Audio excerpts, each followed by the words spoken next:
Hello everyone, my name is William Amzalag and I want to welcome you to our 9th episode of Jeunesse Longevity TV. Obesity, or should I say globesity. Today, obesity is a worldwide epidemic disease. There is an outrageous eruption of a worldwide obesity even in the countries where not so long ago famine was the #1 health issue. The fatness of the world is changing rapidly, and this is very disturbing because it's going out of proportion and nobody can get any control of this new epidemic. Many children become obese and then become obese adults. The diseases associated with obesity, such as heart disease, cancer, and especially diabetes, will explode. That will mean a lot of sick people all over the world. The cost in terms of death, diseases, and money spending is just astronomical. Think about today. There is in the world about 3 billion people overweight and 800 million real obese. The cost of obesity in the United States is about 150 billion per year, which is 10% of the total US medical cost. So, what is the difference between overweight and obese? Overweight means that you gain only few kilos above standard, from 1 to 15 kilos for adults. Above this threshold, you're considered as obese. If you wish to get more detailed information, then you have to calculate your BMI, which means your body mass index, by using the following formula: your weight in kilo divided by your height in square meters. If your BMI shows score under 18.5 per square meter, it means that you need to gain weight. You are underweight.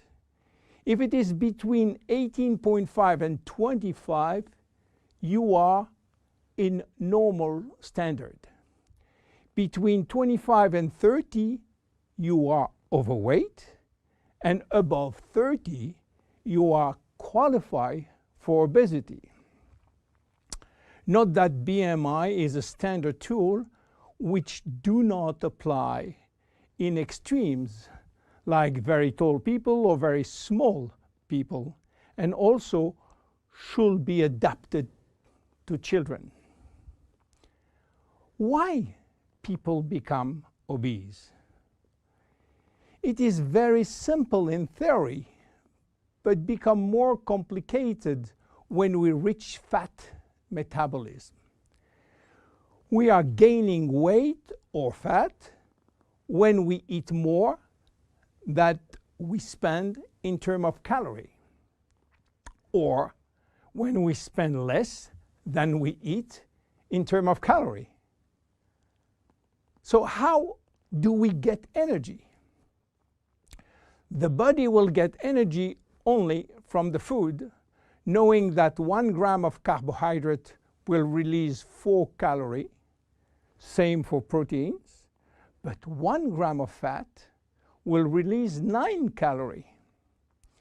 So all depend on how much you eat and what kind of food you eat. If the food is rich in fat or in protein or in sugars. Now, how do we spend energy? There are 3 ways to spend energy. The first one is what we call basal metabolism, which is the necessary energy required to get our body working and all our million of chemical reactions working, and working properly. This requires approximately 1 calorie per kilo and per hour. So if you weigh 60 kilo, you will spend in 24 hours 60 multiplied by 24 equal 1,440 calories per day. And this is good news because you have no control on that. The second spending is the necessary energy to fight against heat or cold.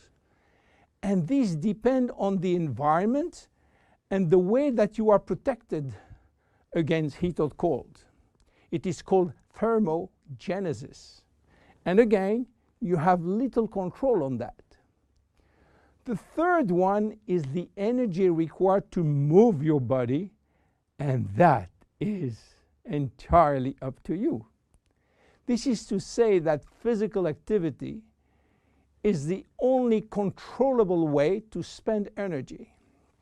We will see later that this very simple way of gaining or losing weight is influenced by many other factors, and especially the control of fat metabolism by a sophisticated group of hormones. So why such epidemic?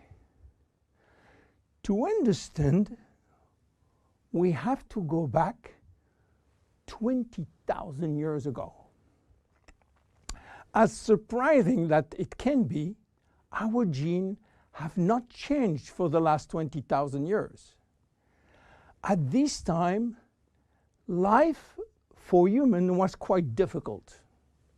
In fact, life was based on food availability, and food was really available only during spring and summer. The rest of the time, no food, almost famine. Our genes has to adapt and to work in accordance with this alternance of abundance and famine, and they create a kind of energy storage. The fat cell was born. This cell has the capacity to store all kinds of energy derived from fat, from carbohydrates, and even proteins. It can increase 50-fold its size and retain energy in the form of triglycerides.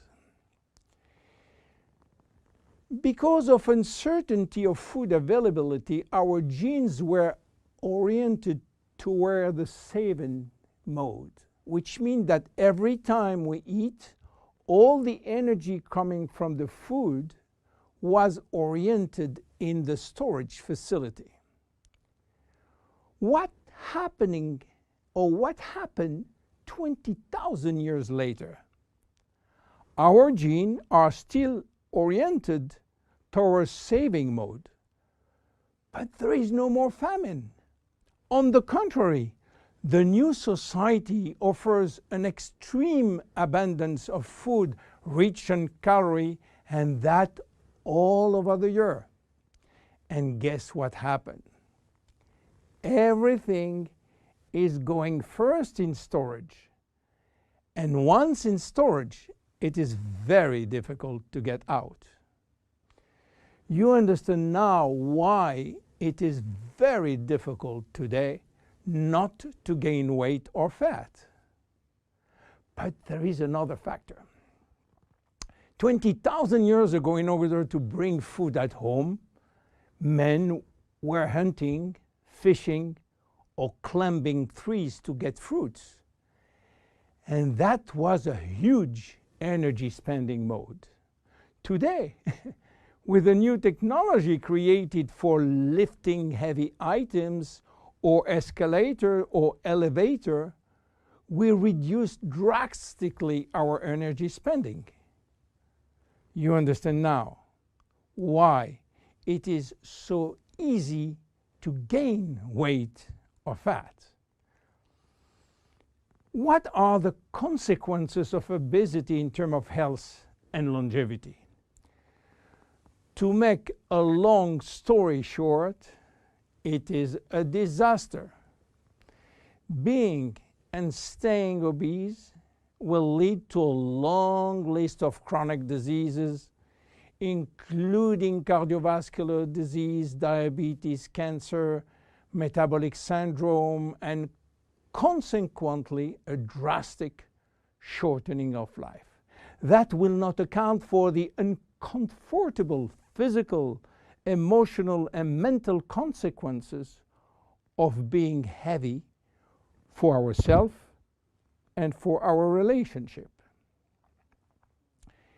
In terms of aging, obesity is shortening telomeres, increasing DNA damage, and reducing stem cell pool. So what to do for reducing obesity? Obviously, it is quite difficult considering the worldwide effort of the medical community with so small results. Health authorities are repeatedly organizing campaigns to inform people about the consequences of eating too much sugar or fat or the lack of exercise. But the food industry until now do not help and still putting on the market food rich in bad sugar and bad fat. The first step is to be convinced that improving your lifestyle, which means improving your nutrition, your physical activity, managing your stress and your emotion, in order to stop impulsive eating, will be a very good action to preserve your life and your longevity. The second step will be to use specific food supplements to help managing your fat metabolism and rebuild the muscles that you lose when lacking exercise. This is why Jeunesse decided to create a new line of product specially designed to counteract craving, to help fat metabolism, and to reduce muscle loss. Be with us in our next episode dedicated to the Zen Body line. My name is William Amzalag, and I will see you on our next episode. Thank you.